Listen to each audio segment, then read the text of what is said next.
Alrighty, so we will get started. Thank you all for joining us tonight.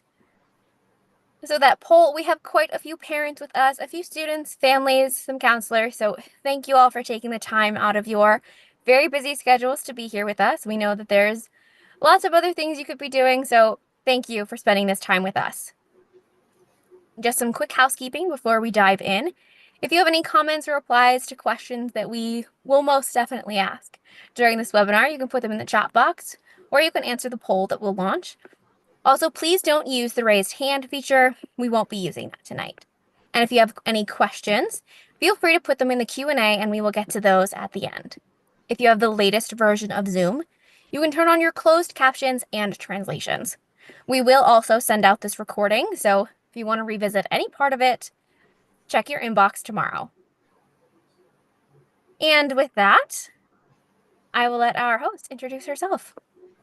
Hi, everybody. Good morning, good evening, good afternoon, no matter where you are. My name is Krista Pickett. I am an FAO, or former admission counselor for Ingenious Prep. And in real life, that's because I was a former admission officer at my alma mater. I'm a very proud alum of Williams College, where I graduated as an art history major in 2013.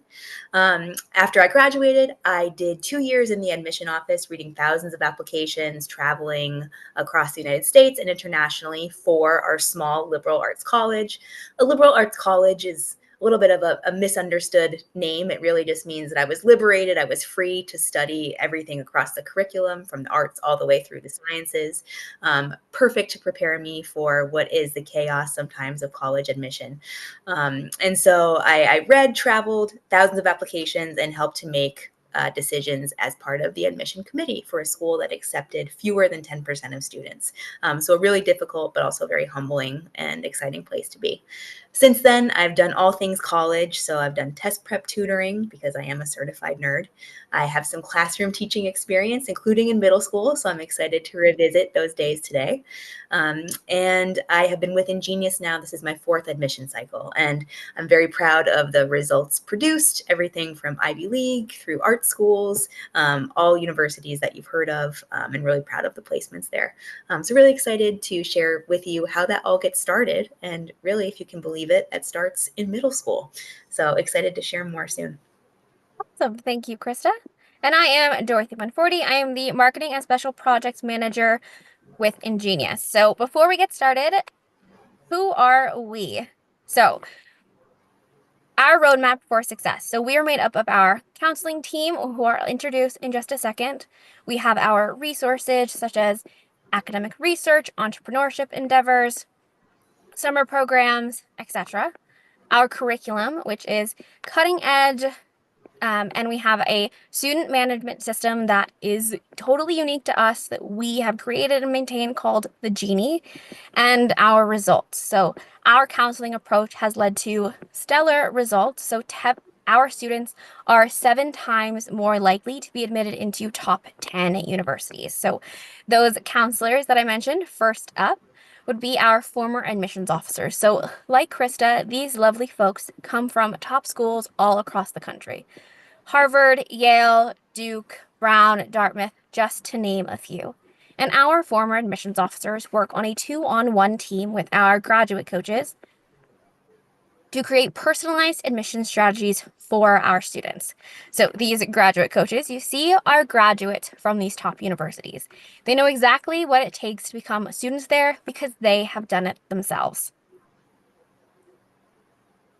Here is just a quick snapshot of some of our resources. So our academic mentorships, our leadership and innovation lab, internships, subject tutoring, test prep, academic and reflective writing seminars, just to name a few. So academic mentorships. There are online sessions with an academic mentor. The deliverables, you can produce your own research paper with or other research work product at a collegiate level, which in some cases can potentially lead to publishing. And a request for a letter of recommendation from that academic mentor. So those academic mentors are some of these lovely people you see on the screen. So all of our professors are from top schools all across the country teaching courses that are very popular and high in demand. So we have a course, the Fundamentals of Cancer Biology is always very popular. We have a few courses in AI and machine learning. Last year, we had a course of the statistics of basketball. This year, we have a course called Is It Legal? Going over different legal scenarios and their legal implications. So a variety of courses for a variety of student interests. So we build our curriculum using objective insights from our former admissions officers. So we pick their brains and we get all their school-specific insights, and we take those insider secrets to create our systematic and operational curriculum. And we use that to train and maintain our counseling team. Here is just a quick snapshot of our results from this past year. So we saw 160 top 10 plus Ivy League offers, over 500 top 30 offers, and over 1,400 top 100 offers. So overall, last year was a really good year for our students. And it's that time where we're looking forward to the next season as well. Okay, so current admissions data. Do you want to take them, Krista, or would you like me to? Very good. Okay. All right, folks, you're stuck with me. Okay, so let me break it to you gently. Let's talk a little bit about the current admission landscape, but let's start with a quiz. So, true or false? Harvard's acceptance rate is 3.6%. All things equal, therefore, your chance of being admitted is 3.6. You could also read that as 96% likely to be denied. What are our thoughts? Feel free to share, vote in the poll, share in the chat. 57% are saying true. Let's see. Unfortunately, let's see. Let's cover that. False. That number is a little misleading. It does reflect the overall admission pool, which includes these very targeted applicants. So legacy admits students whose parents, usually not a distant family member, but usually parents, are graduates of the institution. Athletic recruits, very few students who play sports in high school are recruited at a high level where it matters in their admission process. But alas, they're usually admitted through early decision and they're recruited by the college. Underrepresented students, which is an institutional priority for many schools. Geographic diversity. We used to joke that we needed to recruit more candidates from North Dakota. And then intended majors, right? So colleges have often dozens or maybe even hundreds of programs that are very niche and that need to be filled. And so they're simply looking for students who are going to study the things that are less popular but make their programs run. That isn't to say you should apply as a very obscure major just to be admitted. You need to look like the thing you're applying as. But those are some of the factors that they're considering as they make these decisions and part of the pool that you're competing against.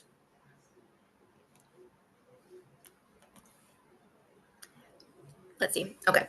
And then let's take a look overall at that slice of pie and where everyone else, right, who doesn't have one of these hooks might fall. And that is the term that's typically used in admission work is a hook, right? And one would think that having great grades, even at the top of your class, strong scores, president of a club would be a hook. Alas, that just makes you a pretty good student. It doesn't necessarily, there's a valedictorian at every school. And so these schools could fill their classes with valedictorians many times over. It takes a little bit more than that to stand out. And so really the application piece, the admission game here is a little bit more about the context of the pool, even than it is about your own profile. That said, there's a lot that we can do to shape a profile to be competitive. So especially if you're non-legacy, non-athlete, non a lot of things, then it might be hard to stand out, especially in a pool that is so competitive. And typically those spots that are simply for the plain old bright kids are reserved for a very small portion of the pool. So that's just to give you some insight.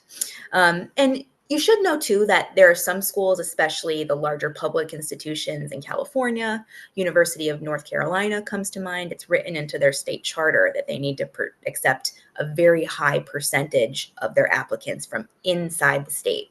And so their hands are tied in that way. But that's certainly the case for California schools. And they have the most applicants coming from the most populous state in the country. It doesn't, however, mean that they're represented, that every school, every state is represented in a proportional way, right? So we used Hawaii there as an example, that fewer than 1% of high school graduates come from Hawaii, but it's a very important state to have represented as one of the 50 states on campus. And so, of course, it would be a priority for schools to admit. You'll probably see as you tour schools and you look in their brochures, they like to have maps of all over the world, all over the US of where their students are from. And it looks so great to be able to highlight all 50 of those. So, and you'll see that there are particular pockets of schools. You could think of it as like a feeder school or institution. Maybe a high school has a connection with a college or university, or there's simply a strong legacy of students going there. And so there are all kinds of institutional polls and things that we simply don't and can't know about, that we should keep in mind as being part of this process, right? It's not as simple as being a strong applicant and hoping to get in. It's also you're one small piece of the whole admission pie. Bear with me here. I'm trying to go from slide to slide, but it's lagging.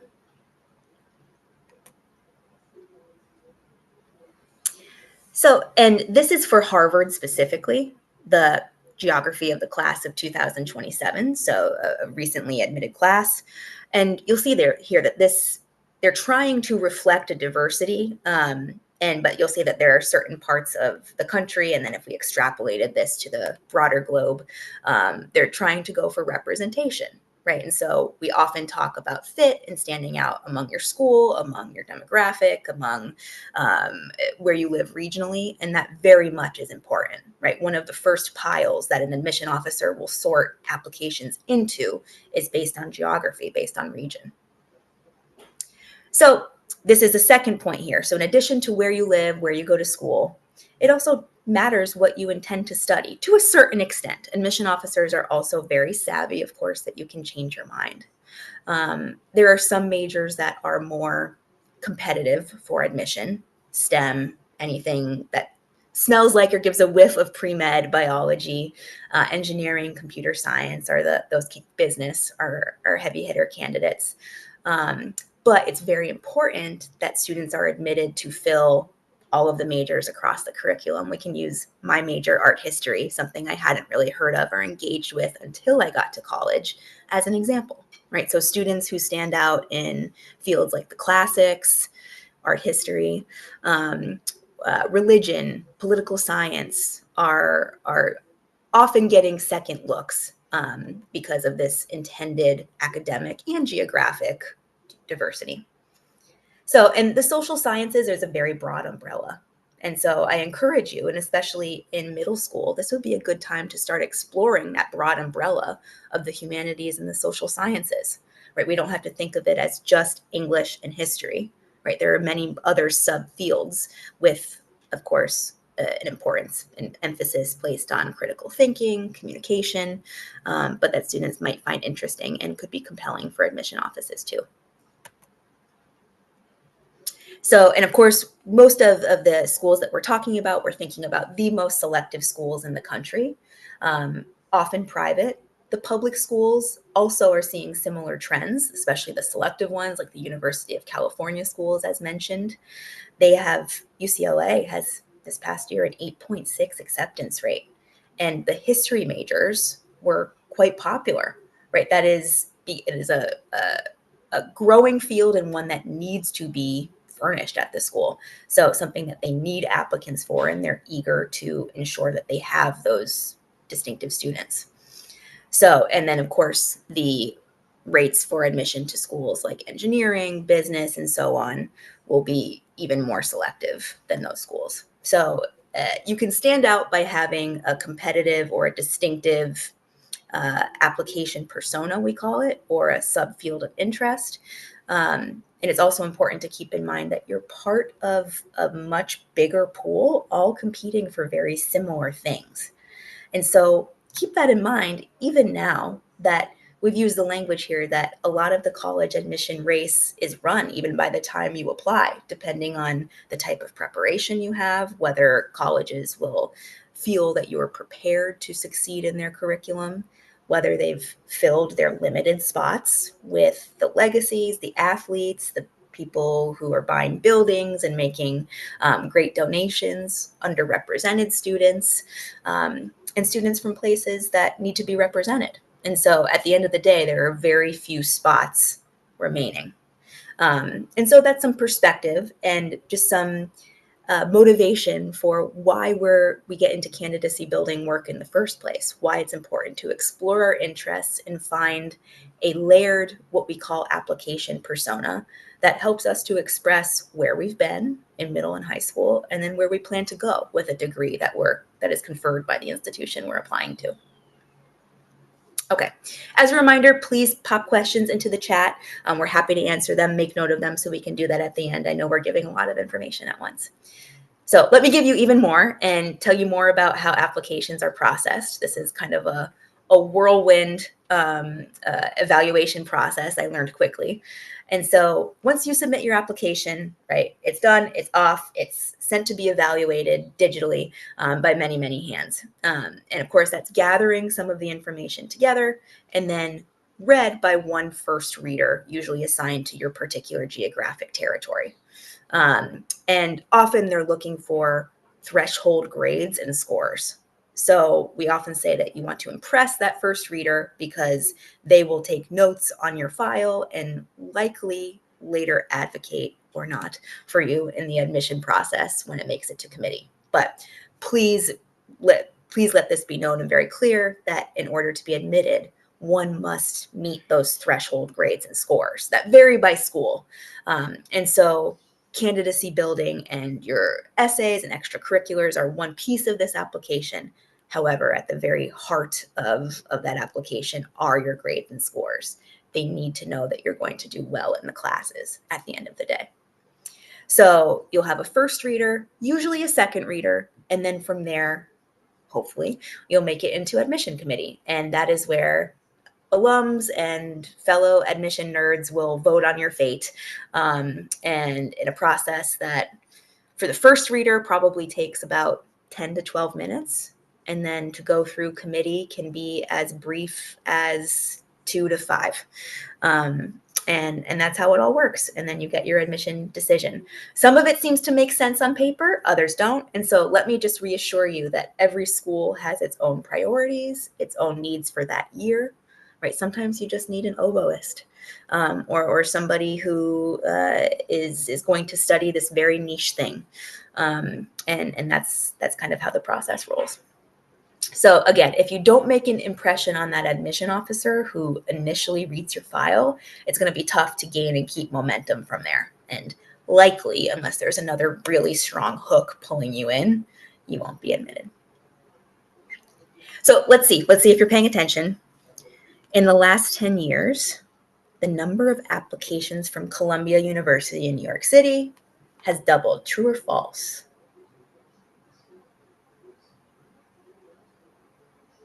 And keep in mind, while these application numbers may or may not be increasing, the same is not happening for the number of beds in the dorms, at least not at the proportional rate.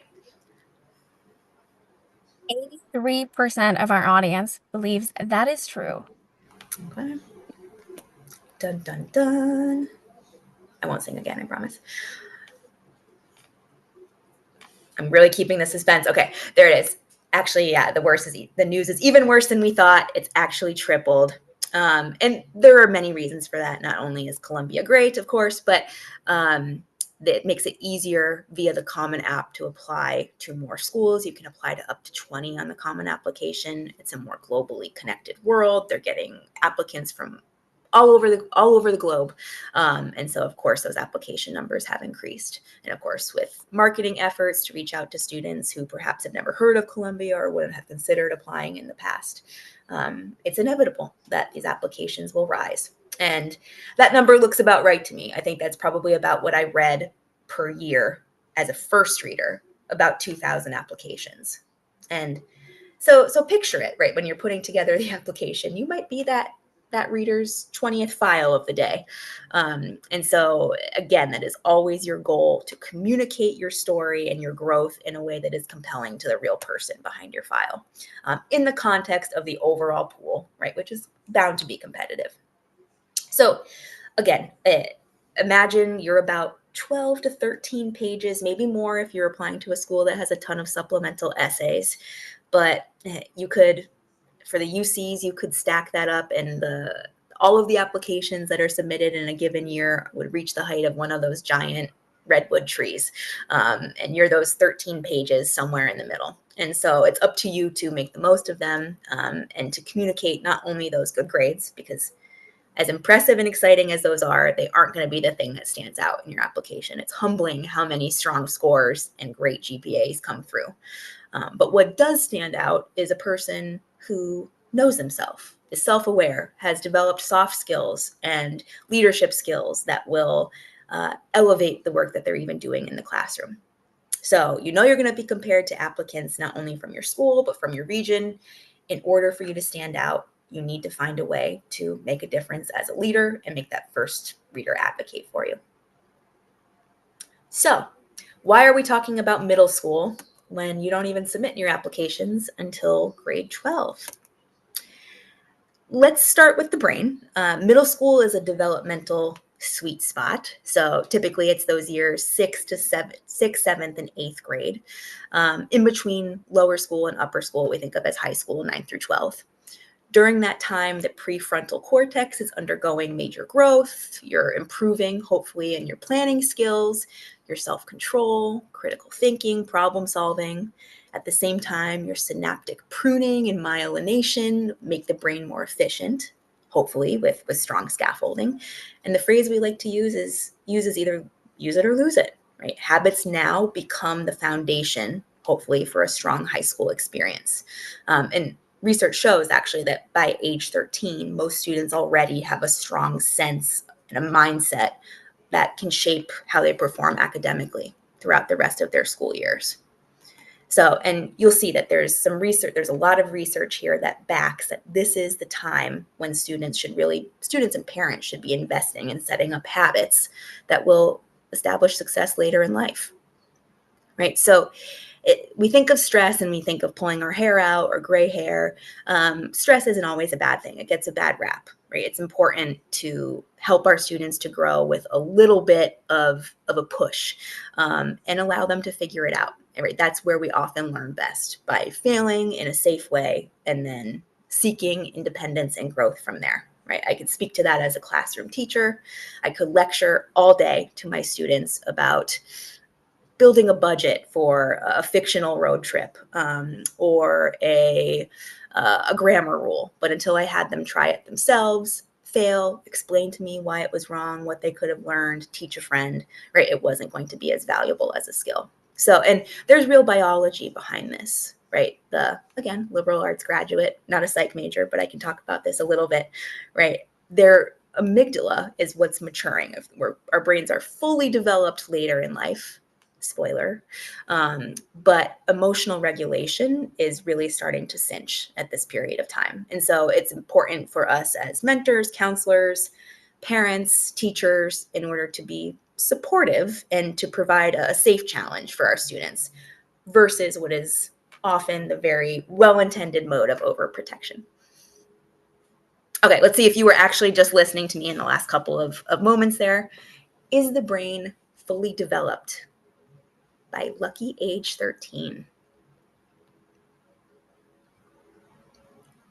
And do we have any 13-year-olds in the audience willing to weigh in? 91% of our audience, 92% says false. Okay, there we go. All right, so you're definitely paying attention. it is true, or rather it is false.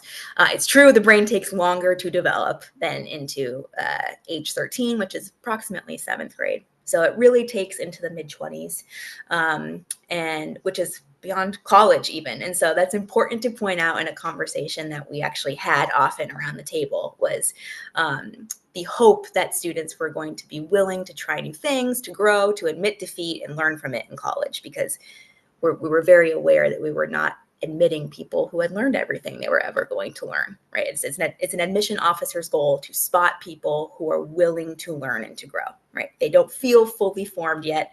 They want to come to a school to get that shaping. And so this is an ideal time to learn and to grow. Middle school, and of course, through college and lifelong.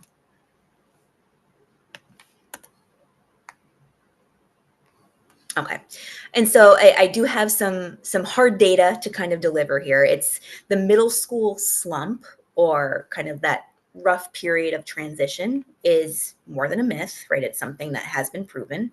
It's been shown that students between the ages of 11 and 13, that's often when their engagement in school or their self-esteem, both academically and with peers, starts to decline.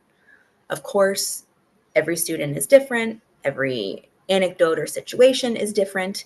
And not all stress is bad, right? We can grow with stress. Middle schoolers are seeking this independence, and sometimes a rebellion. And it's not always a rebellion or an act of disobedience, but sometimes it's just learning to cope with new environments, new pressures, or develop structures that work for them.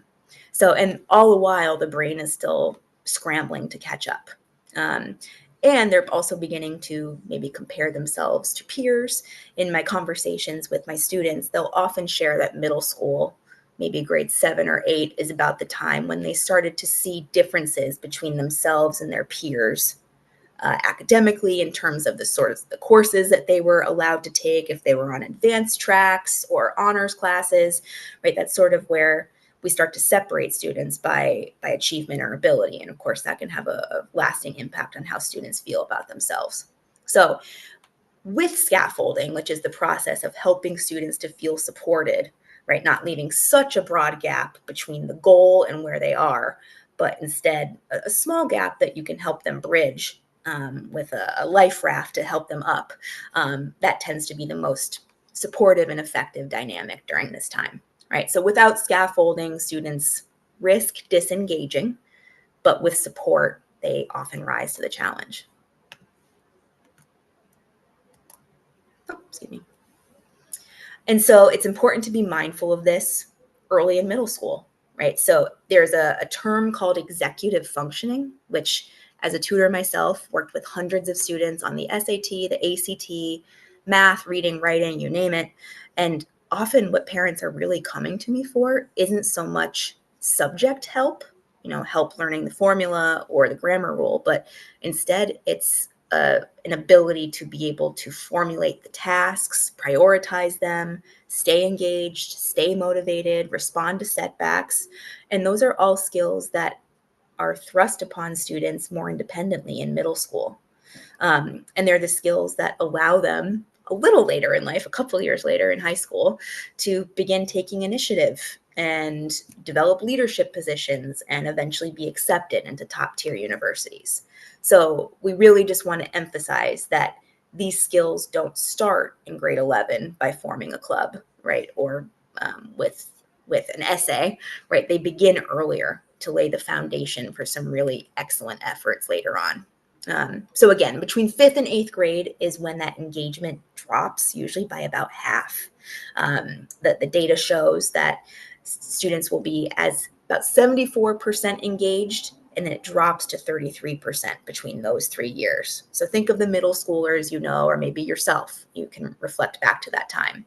And about 42% of those middle schoolers say that they don't believe in their academic abilities anymore. Very few, about 1 in 5, feel like they're acknowledged for their work in school.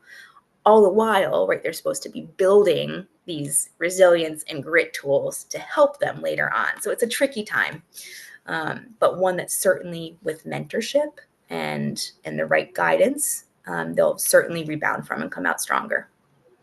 So, and this is not just me as an SAT tutor, FAO, someone who survived middle school, but the experts talking here. Perhaps you've heard of some of these people here. I know Angela Duckworth has made the media rounds, and a lot of these are pretty good names, Lisa DeMoore, Lawrence Steinberg. But the takeaway here is that we want to challenge students productively, right? It's something we often see in our counseling work is parents trying to make students' lives as easy as possible. And that's such a beautiful and loving thing to do. However, it's really wonderful to help your student experience these intense emotions, reflect on them, and then grow and learn from them, right? And the key word that I'm always using with my students is reflection, right? When they apply to college, they'll have to answer a million questions about why they want to go to this school, why they want to do the thing that they say they want to do, where they got this inspiration from, why they belong to a community that they do. And it's tough to start that process, never mind pen that essay in a compelling way, but it's tough to start that thought process in grade 11, right? So the very emotionally mature students who begin this work early on will have a better time not only adjusting in high school, but also communicating how much they've grown in high school throughout the application process. And so not only is this a chance to avoid disengagement and a slump, but it's also a chance to really build some strong skills. Um, Harvard research actually shows that kids who build this executive functioning, so that's setting goals, staying organized, meeting those expectations, communicating effectively, they're 50% more likely to reach their academic goals later. So students who start with executive functioning in middle school are much more likely to reach their academic goals. If you reach your academic goals, you're more likely to reach your college or professional goals. So these habits start early, they do stick. Please read about grit by Angela Duckworth. She defines grit as that combination of passion and perseverance, which can't be taught. It's something that has to be experienced and learned the hard way, right? But those habits stick and they show up in college apps, right? Not that you list grit as an activity, but it comes out in the description of activities and in what teachers say about you as well in recommendations. So, and why are we bothering with all of this, right? Why do we care about these soft skills and building this emotional resilience? Because it's not only about grades. The US admission practices follow a process called holistic review. They're looking not only at your grades and your scores, but also whether you're a leader and a potentially really strong community contributor. So, for example, they want to know that you'll come to the top school and add something thoughtful to the class discussion, that you will see a problem on campus and seek to improve upon it, that you'll have a curiosity and you'll chase it doggedly, right? They don't want campuses of memorizers, followers, right? Or people who aren't self-aware. There are places for all of those people. It probably won't be, though, at a very top school with a low admission rate. So we're trying to teach students to lead with purpose and show this longer term follow through, setting goals that will be accomplished in weeks, in months, years from now, and allowing them to evolve. And so, how do we do that? We don't do it in grade 11 by starting a club, unless that's part of a new plan. That can be an awesome thing to do. But it starts earlier with smaller real world projects. I was just speaking to an admission officer today from a top school in California. She runs a summer program for middle schoolers. And she was stating that she notices in her different work with middle schoolers versus high schoolers that the middle schoolers are much more risky and willing to try cool, unique, funky projects, and that open-mindedness wanes by the time they get to high school. And she finds herself wishing that she were reading. I find myself wishing too that I could read more applications with that middle school vigor. And so we want to coach that, train that, and help students to embrace it. And it would lead to some really awesome leadership in the true sense of the word, not just the title opportunities. And so when we think of leadership, we often think about building something, owning something, being the boss. But it's really about taking initiative and being that community leader. All right. And it plays out at these top schools. So as you probably could guess, most, virtually all of Yale and Dartmouth's admitted classes were toward the very top of their class. We don't get to the top of our class simply by being smart, right? One can be smart and not get good grades, right? We get to the top of our class by having excellent executive functioning skills, communication skills, working well with our teachers, and generally being academically and intellectually engaged. And I notice that my students who have developed these skills have a much more fulfilling time in high school anyway. When I ask questions about what they're enjoying or learning in school, what they're reading in their free time, they're much more fluent in their ability to answer me. And I'm not keeping hard data, but having worked with hundreds of students over the years, I would say that the students who have developed these skills in a tangible way are much happier. They are happier with the way that their process ends up, no matter where they're admitted, because they've developed that sense of self-awareness, the grit, the resilience, and it's such a beautiful thing to see. So we're hoping to add to these skills not only for their academic potential and to make them to great leaders, but also just for their own transition from middle school into high school and to help them throughout life too. We think of these as the 4 C's: curiosity, consistency, communication, and contribution, right? Contribution to a broader group. These, of course, as I've said, don't start in 11th grade. They start as early as 5th grade or before, right? So curiosity can look like exploring projects without an assignment or something that is simply chasing ideas. Consistency is not giving in. It can mean evolving. I've had students who have felt that they're quitters because they simply fall out of love with something, or they need to make more time for something that they enjoy even more. And that becomes another lesson in how to manage our time and prioritize and make tough decisions.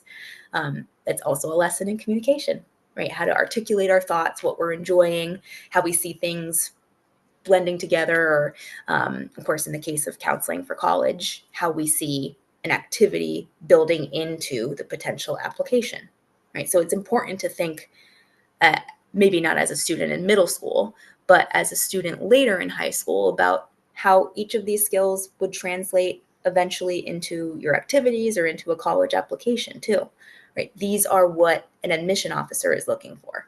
Are you actually curious to learn? Are you going to do it all the time and not just when you need to be on your best behavior?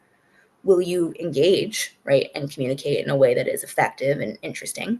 And are you going to produce something? If we give you a coveted slot on campus for these 4 years, will you take it and make the most of it? No, these are buzzy words, right? Curiosity, consistency. It's been proven that curiosity is one of the best predictors of long-term academic success. So Harvard's Richard Weisberg called it a gateway skill, right? If you're curious, you can do a lot of different things. It opens the door to deeper thinking, sustained engagement. Our very own, I'll call her my very own, Susan Engel from Williams College. I took child developmental psychology with her my senior year. Researchers like Professor Susan Engel, have shown that students who are encouraged to ask questions are more likely to persist through challenges later on, because they can ask themselves a question to move forward through that challenge. So it's not only about getting students to do things and complete tasks, but to reflect on it, to be proud of their work, and even to coach them as they go to reflect on what they had to do, why it was important, and to link it to a good feeling, right? That accomplishment of working through a challenge. Anybody who's tried to stick to a New Year's resolution knows what consistency does or does not look like. And this is really where Angela Duckworth's research comes into play. She's the one who speaks about grit, which is that ability to just grin and bear it, maybe not grin, but definitely bear it, and work through a problem, right? That perseverance. And admission officers aren't going to ask you, do you have perseverance, right? They're going to want to see evidence of it, of an application. So when students show up consistently, when they hold a job or a volunteer opportunity that shows that they're giving more of themselves and of their time, right? It helps them to develop that executive functioning and emotional resilience and perspective beyond their own world.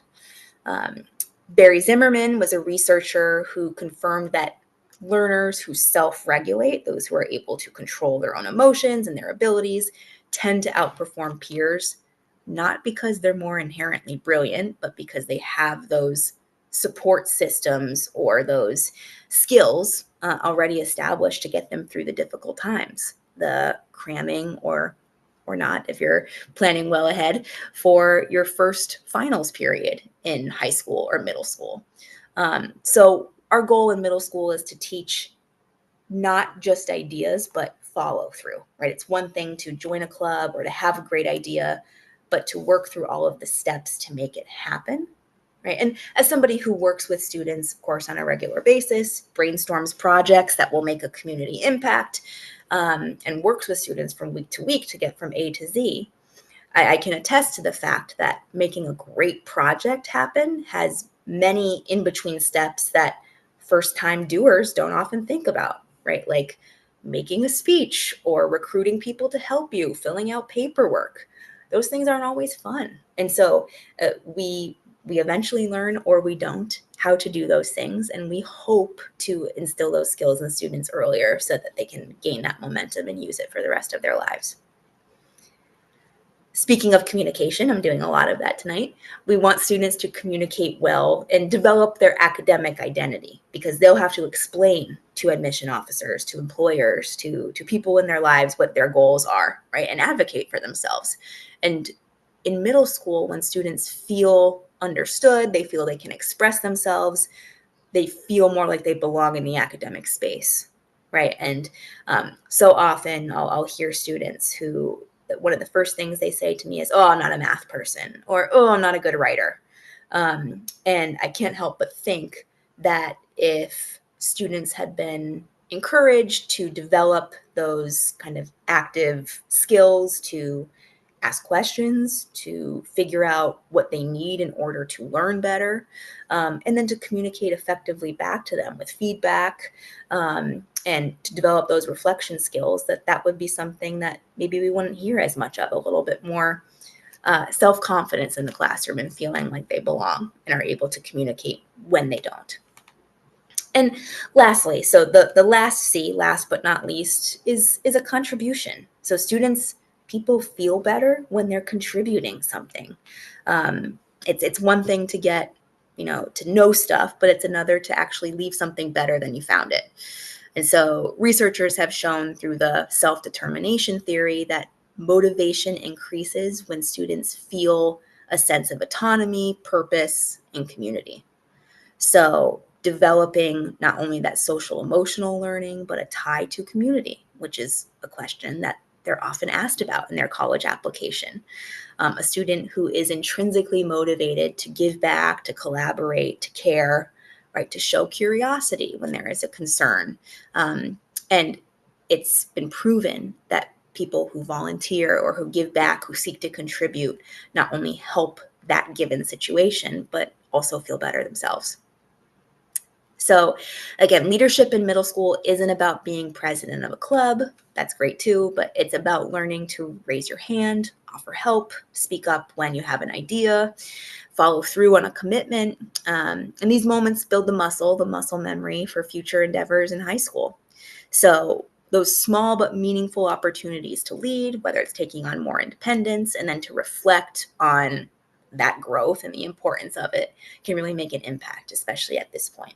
And so remember all that we've talked about with the brain, right? And how it's forming during this kind of socially stressful time as students are becoming aware of societal pressures or facing new challenges and trying to navigate those.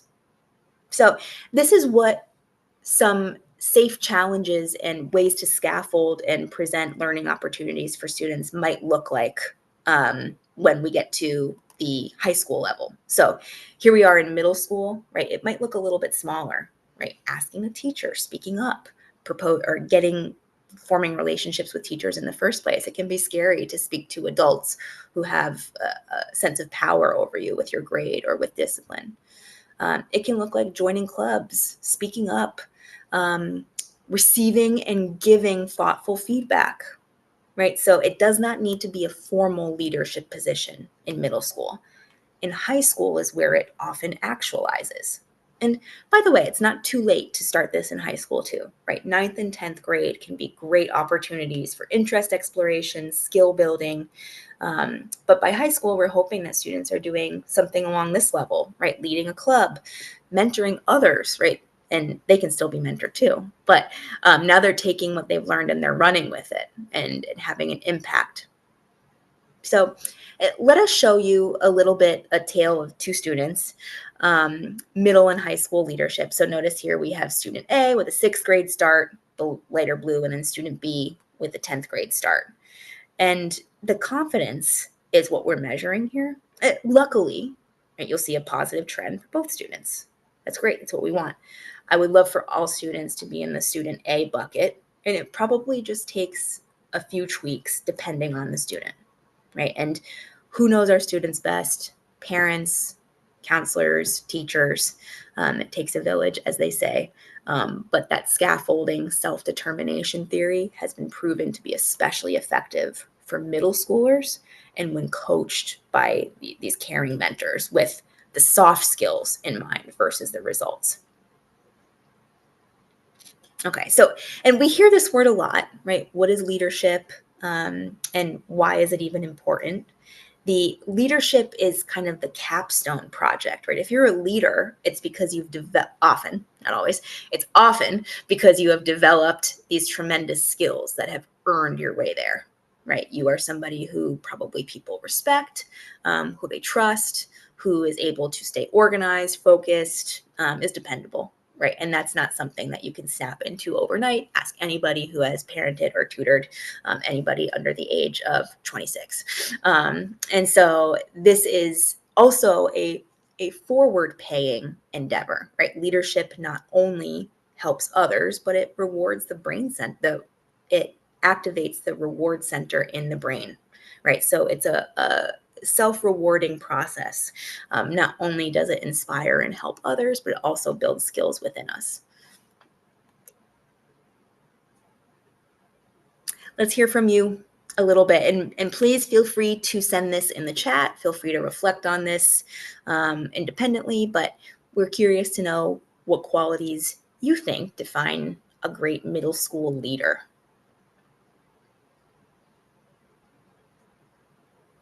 Go ahead and enter a word or two now. It can be from this list. It can be something that we haven't thought of in the chat.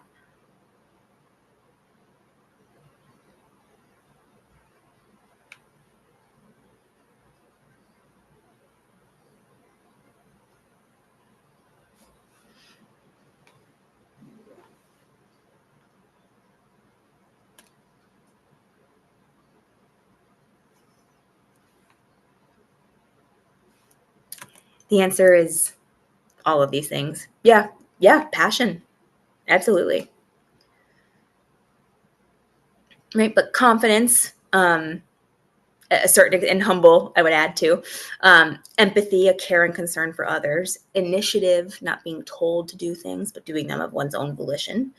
Communication, effectively communicating and advocating for oneself and others. And then creativity, thinking outside the box or coming up with creative ways to problem solve, right? Certainly passion is embedded in all of those too, right? So if we can harness all of those things into a signature project or simply into a skill set that a student has, once they do encounter something that they're passionate about or are really raring to go and invest themselves in it, they'll have the foundation to be able to do that successfully.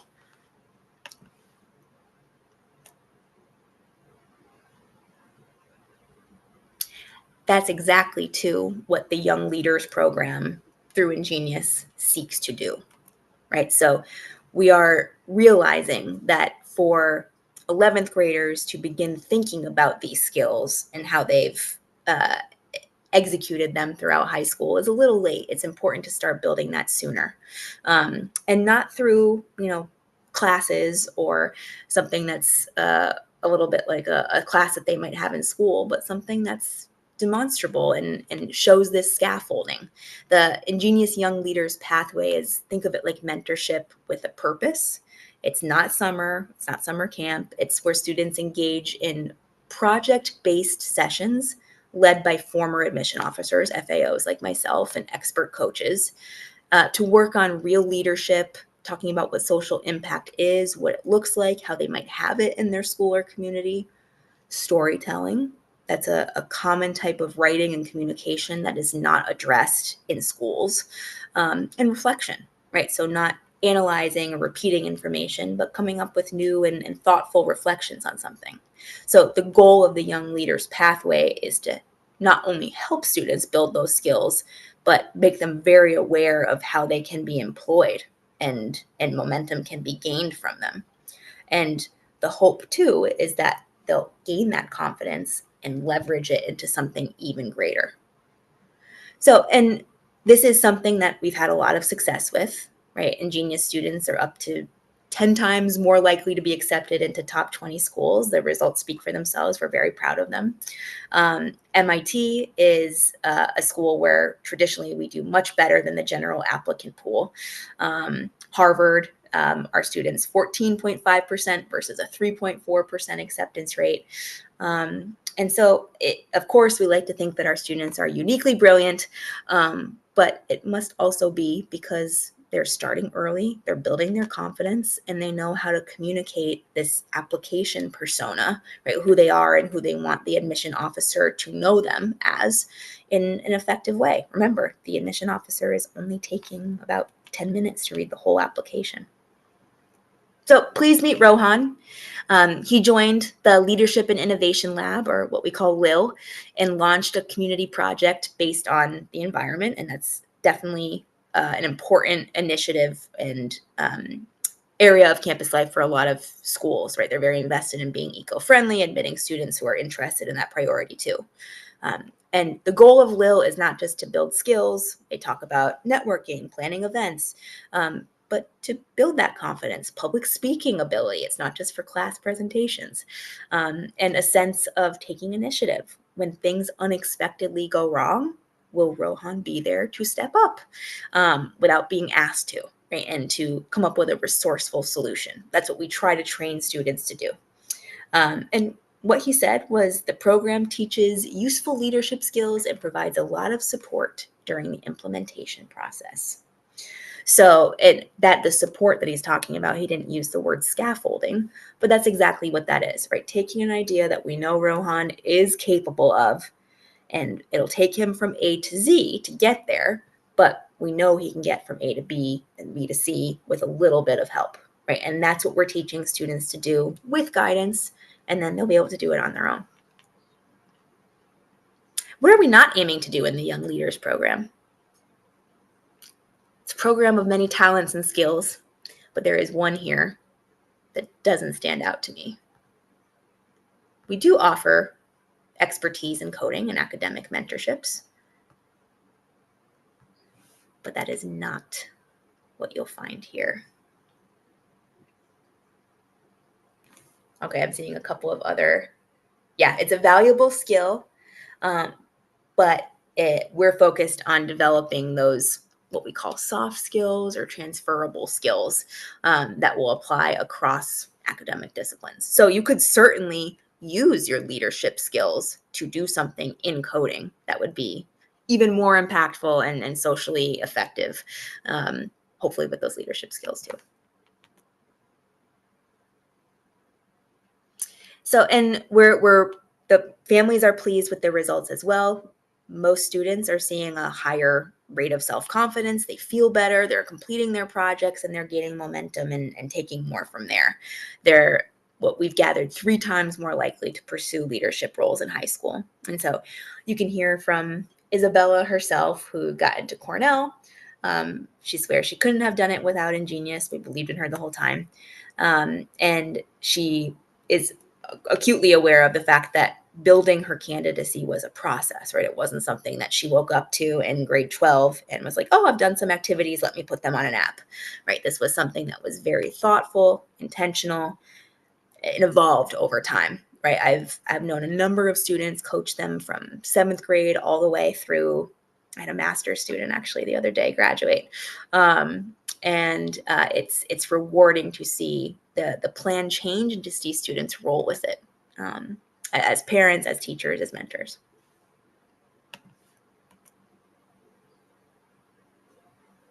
Please read more from our families. This is a story that we hear often, right? Transforming from a shy to a confident speaker. Nothing wrong with being quiet. There's a great book called Quiet, The Power of Introverts in a World That Won't Stop Talking. And that's a common and powerful descriptor as a quiet leader by admission officers.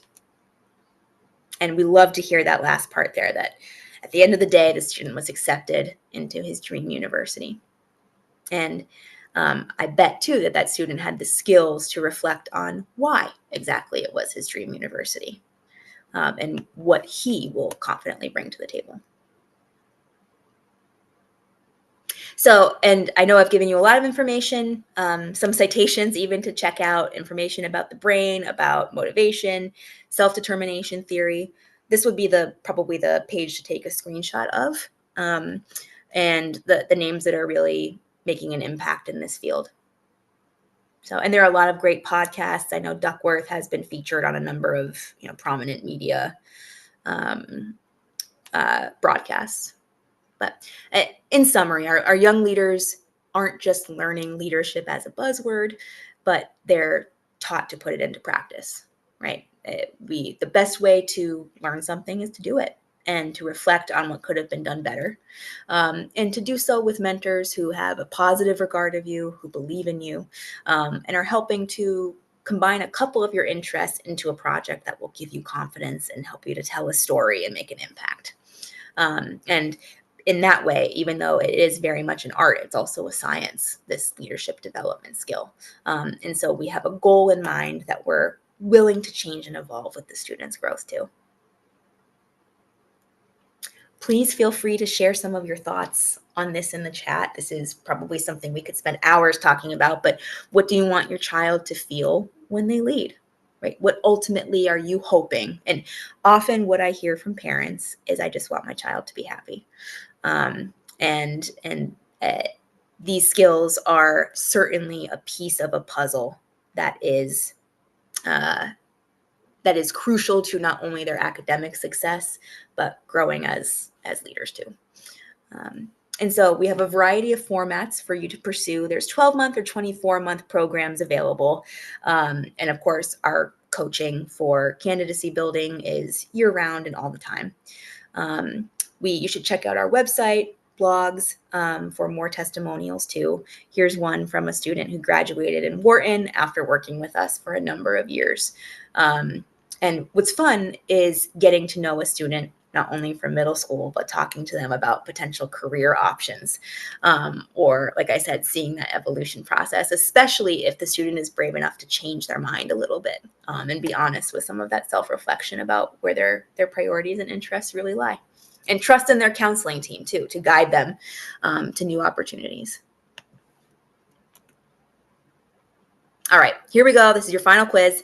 It's 10 a.m. in Seoul. So let's see. What is one scientifically proven benefit of early leadership?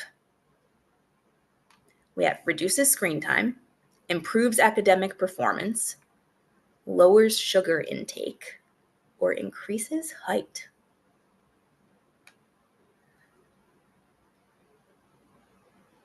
We threw a lot of science at you here.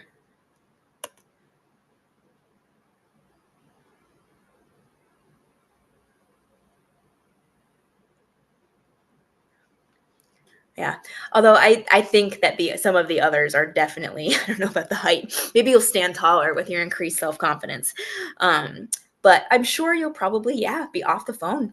And actually, that is a conversation I've had with a lot of my students as they track or inventory their time. They discover that they have a lot more free time at their disposal than they realized if they monitor that screen time. And I'm sure that's something that is music to parents' ears. But really, we've scientifically seen that it's likely to increase academic performance and their confidence within it too, right? So remember, we talked about feeling like you belong in that space. So we encourage you to think of middle school not just as in between middle school before high school, but as a chance to prepare for a strong high school curriculum, right? We start working with students early, as our founder Joel here said, because that's when students' stories are beginning, right? They're forming their brains into who they're going to be as adults. And we want that, I think, to be a curious, communicative, and impactful person.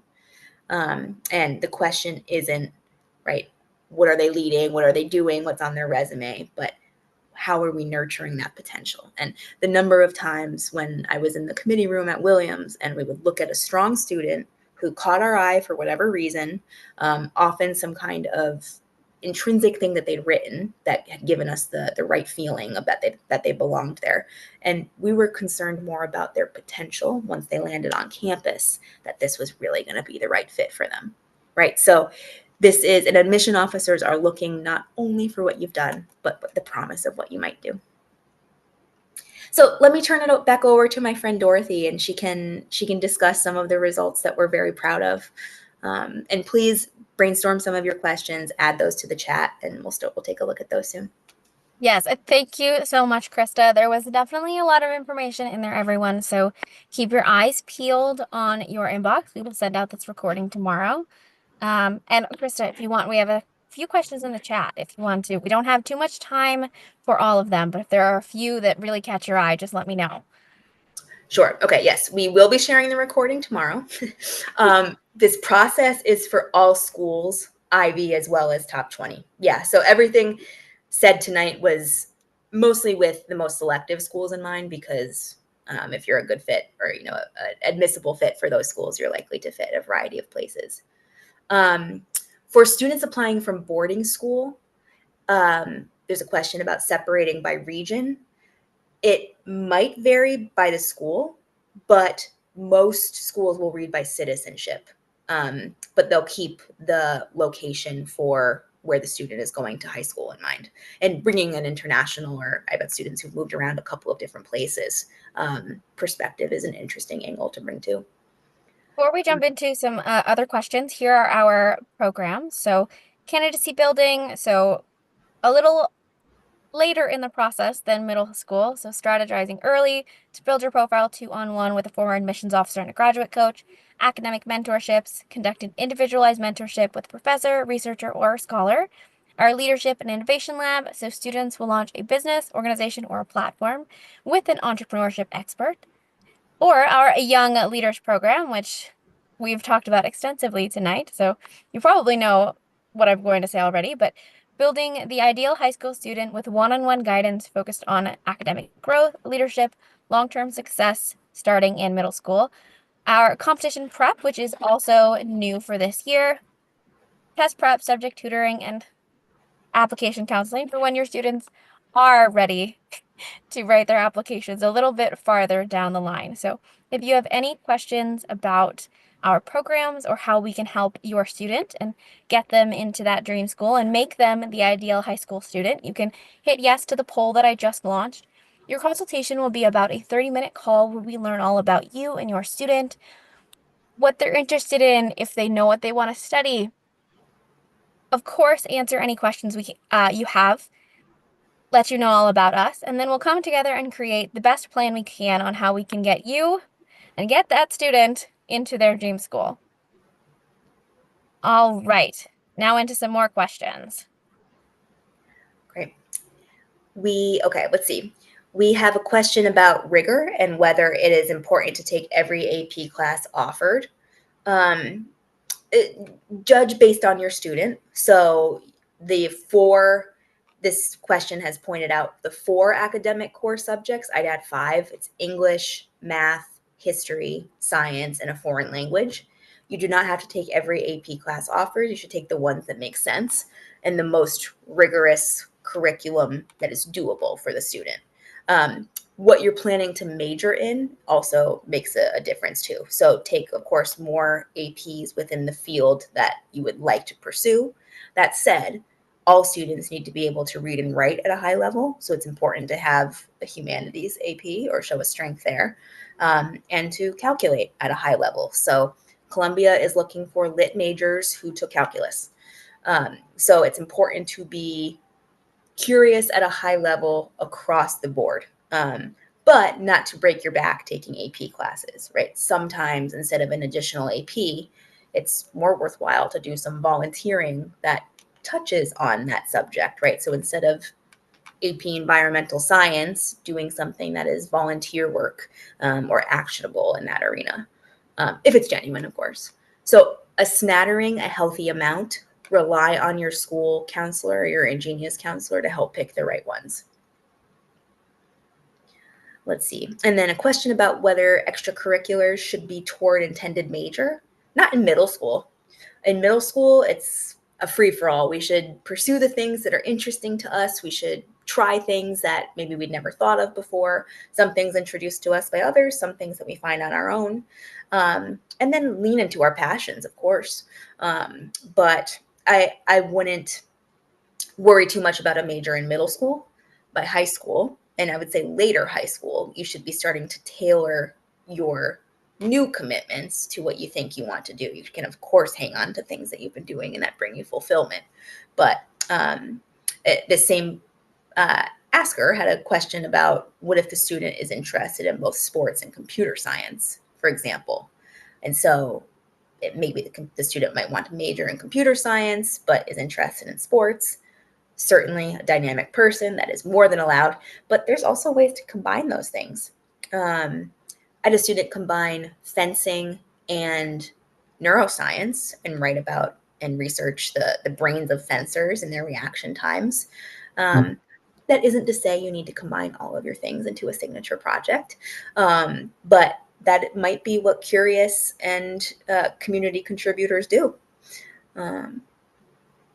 Okay, I'm mindful of time here, but thank you so much for your participation. I could talk all day about this. So if there's anything that we could do to follow up or answer more questions, please also keep an eye out for the recording tomorrow. And in case you were looking, Dorothy did drop the names of the books that were on that slide into the chat for the person who asked.